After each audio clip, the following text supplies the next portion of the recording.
The Chinese stock market has hit a 10-year high. The benchmark Shanghai Composite Index rose nearly 1.5% on Friday to break through the 3,800-point mark.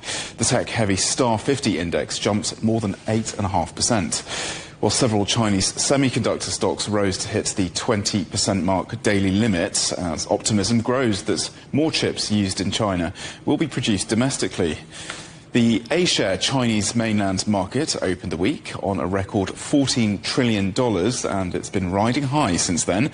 It's been driven by strong trading activity, improved investor sentiment, and steady capital inflows. While Fiona Cincotta is an analyst at City Index. We've seen some really impressive gains, as you mentioned, in the CSI. I mean, it's pushed 3.5% higher this week, marking the strongest weekly gain since November 2024. So I think behind this, we're seeing really a lot of optimism surrounding China's homegrown tech sector.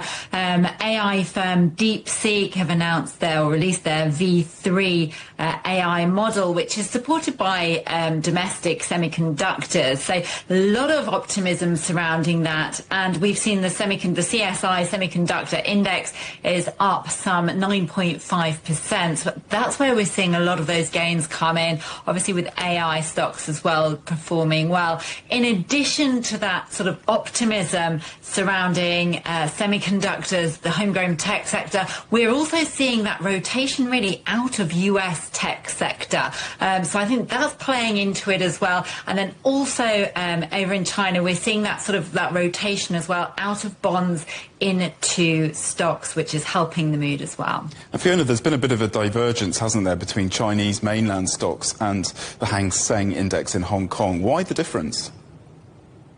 Yeah, so I think here what we're looking at is what really makes up these indices. And if we look at the Hang Seng, it's very much a broader index in the sense that it has real estate, we're looking at financials, whereas these gains have been very much highlighted or noted in the domestic semiconductor index and stocks, which we're seeing there in China. So it's just to do with the broad makeup of the indices, and the Hang Seng is that much broader in its makeup.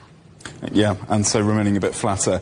Let's talk fintech and stablecoin related stocks surged after reports, at least, of a policy shift in Beijing towards digital assets.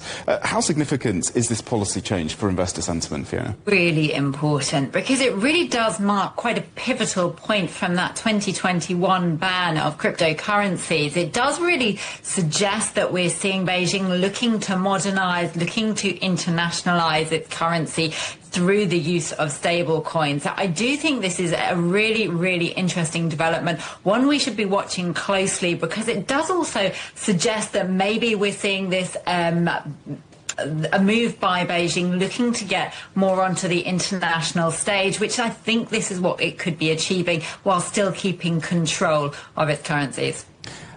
And there are always fears, aren't there? When there is a surge, then there's going to be a correction. Do you fear that things might be getting overheated?